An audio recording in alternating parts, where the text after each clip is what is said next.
अमरावती का ग्राम दैवत माँ अम्बा की पूजा अर्चना का विशेष त्यौहार नवरात्रि महोत्सव आगामी 3 अक्टूबर से 11 अक्टूबर तक आयोजित है,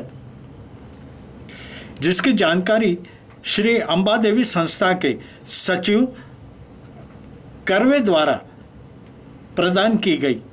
समाचार संकलन अशोक भाई जोशी। महिलांच्या प्रवेशद्वारावरून आतमध्ये आल्या की त्या महिलांचं 2 रांगांमध्ये बायफर्केशन आहे। त्यांना ओटी भरायची आहे, त्या ओटी भरताना सरळ येतील आणि त्यांना ओटी भरायची नाही, फक्त दर्शनाला आलेले आहेत त्या बॅरिकेडिंगमधून ओट्यावर जातील आणि दर्शन घेतील। त्यामुळे महिलांचं जे सॅच्युरेशन तिथे होत होतं ओटी भरण्यासाठी, या ओटीचे सुद्धा आमच्याकडे जवळपास 4 ते 5 काउंटर सकाळी आणि 4 ते पूर्ण दिवसभर 4 ते 5 तास सकाळी 4 ते 5 तास संध्याकाळी काउंटर चालू असतात। त्यामुळे एक महिला ओटी भरून रांगेत लागू शकते। त्याच्यानंतर पुरुषांसाठी सुद्धा स्वतंत्र आम्ही व्यवस्था केलेली आहे। दोन्हीकडे महिला आणि पुरुष या दोघांसाठी जी पुरुषांची व्यवस्था आहे ती सगळी व्यवस्था ही पूर्वेकडील जे 2 दरवाजे, एक महादरवाजा आपण जो जुना पारंपरिक दरवाजा आहे तो, इकडचा जो दुसरा आम्ही इमर्जन्सी गेट म्हणून ठरवतो, तिथून महिलांची व्यवस्था स्वतंत्र व्यवस्था राहतील, पुढे कोणाला येणार नाही। आणि निघताना तिथून दर्शन घेऊन निघाले की आपल्याला दक्षिण दिशेला 2 दरवाजे दिसतील। त्यातला एक दरवाजा उजवीकडचा दरवाजा आहे, त्याच्यातून महिला बाहेर पडते आणि एकविरा देवीचं प्रस्थान करते, आणि डावीकडचा जो दरवाजा आहे तो त्याच्यातून पुरुष बाहेर पडून एकविरा देवीकडे, कारण एकविरा देवीच्या पुलावरती सुद्धा त्यांनी ती तशी बायफर्केशन केली आहे की पुरुष जिना पायऱ्या उठून आले की डायरेक्ट त्या रांगेत लागतील, महिला आल्या की ते डायरेक्ट म्हणजे तिकडं त्या बॅरिकेडमधून फिरून आणि महिला डायरेक्ट त्यांच्या आतमध्ये एकविरा देवी जातील, पुरुष तिकडनं बसून जातात। अशी ती व्यवस्था ठरलेली आहे, त्याप्रमाणे चालू आहे सगळ्यांना। आता आणि दुसरी गोष्ट आता अजून एक व्यवस्था सांगायची आहे की आपल्याला माहिती की बरेच ज्येष्ठ नागरिक आहेत, त्या ज्येष्ठ नागरिकांना गर्दीमध्ये खूप त्रास होतो। त्या ज्येष्ठ नागरिकांसाठी आम्ही आपल्या प्रेसमध्ये थोडंसं तर आपण आणखी हायलाईट करा आणखी की ज्येष्ठ नागरिकांसाठी गुरुवारी म्हणजे पहिल्या दिवशी दुपारी 4 ते 6 या वेळात आम्ही विशेष व्यवस्था केलेली आहे। त्याच्यामध्ये हे जे इकडचं VIP गेट आहे आमच्या इकडचं उत्तर साईडचं, ते गेट त्या काळामध्ये ओपन राहील।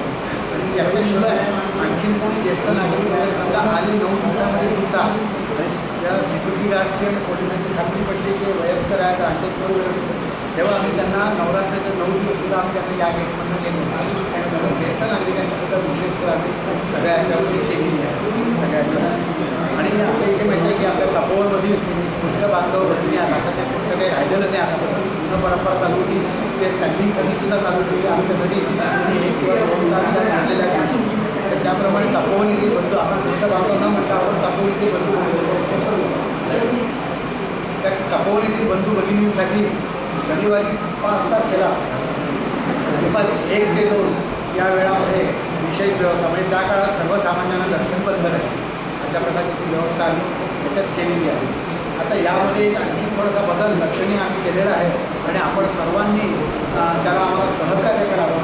आपल्या सगळ्यांच्या बातमीपत्रांमध्ये न्यूजमध्ये त्याला थोडंसं चौकशीची जी बातमी असते ती म्हणून छापावी यासाठी आपल्याला विशेष विनंती करतो। आपल्या सचिव म्हणून माझ्याकडे करावं लेटर करतो। त्याच्यानंतर या विजयाताई पुढे या संस्थांचे विश्वस्त आहे आणि या सगळ्या वर्षभर प्रसाद, नैवेद्य, भोजन आणि हा सगळ्या जे जेवणाशी संबंधित जे काही आहे त्या सगळ्याच्या विजयाताई पुढे सगळे जबाबदारी सांभाळतात। श्री अशोकभाई खंडेलवाल हे आमचे इथले विश्वस्त आहेत आणि संस्थांच्या निर्णयासाठी त्यांनी आपल्या जबाबदारी निभावतात आहे। आणि चिखलदऱ्याला आपण त्यांनी गेलेलं असं चिखलदऱ्याच्या देवी पाण्याची उपसमिती आहे, त्याचं संचालन अशोकभाई करतात। तर सुरुवातीला मी थोडंसं तुम्हाला एकदा नवरात्रामध्ये आम्ही काय व्यवस्था केली, आपल्या सर्वांना हे रिटर्न स्टेटमेंट आम्ही देतच आहोत। तर सुरुवातीला माहिती देताना मी तुम्हाला सांगू इच्छितो की आपल्या सर्वांना माहिती आहे की अंबाबाईचं जे महत्त्व आहे ते विदर्भाची कुलस्वामिनी म्हणून सुपरिचित आहे। विदर्भाची कुलस्वामिनी काय याचा सुद्धा आपल्याला बहुतेकांना इतिहास माहितीच आहे, नसेल आणि आपली परवानगी असेल तर 2 मिनिटात सांगू इच्छितो। विदर्भाची कुलस्वामिनी म्हणून अंबाबाईला का ओळखलं जातं? विदर्भाची कुलस्वामिनी म्हणून याच्याकडे ओळखलं जातं की महाभारत काळामध्ये आपल्या सर्वांना माहिती आहे रुक्मिणीचे पात्र, रुक्मिणी ज्या होत्या, माता रुक्मिणी ज्या होत्या, भगवान श्रीकृष्ण माहिती आहे सर्वांना। तर माता रुक्मिणींचं जे माहेर घर होतं ते आपल्या अमरावतीपासून समजा 36 किलोमीटरवरती असलेलं कौंडिण्यपूर, आजच्या काळात कौंडिण्यपूर म्हणतो आपण. जुन्या काळामध्ये महाभारत काळामध्ये त्याचं उल्लेख कुंडीनपूर असं व्हायचं. आणि आपल्याला याचे पुरावे सगळे गुरुचरित्रामध्ये एक वेगळा अध्याय आहे. कुंडीनपूर आणि इथल्या औदुंबर, त्याचं जुन्या काळाच्या औदुंबराचं वर होतं, सर्व औदुंबरावरती नाव होते. तर त्या औदुंबराच्या वनामध्ये येऊन अनंत व्रत करण्याचे, अत्यंत कठोर व्रत करण्यात असं जुन्या काळामध्ये ही सगळी व्यवस्था होती. तर त्या रुक्मिणीचं जे माहेर होतं ते विदर्भ प्रदेशाची जी राजधानी होती, तिथे राजधानी होती. तिचे वडील रुक्मिणीचे राजा भीष्म हे विदर्भाचे राजा होते आणि त्यांची कॅपिटल, त्यांची राजधानी ही कुंडीनपूर होती त्या काळामध्ये. आणि मग नंतरच्या काळामध्ये तुम्हाला माहिती आहे की त्यांची कुलदेवता ही अंबाबाई होती. आणि या अंबाबाईच्या साक्षीने श्रीकृष्ण आणि रुक्मिणी यांचा विवाह संपन्न झाला, असं सगळं श्रीमद भागवत आणि अन्य ग्रंथांमध्ये लिहून ठेवलेला आहे.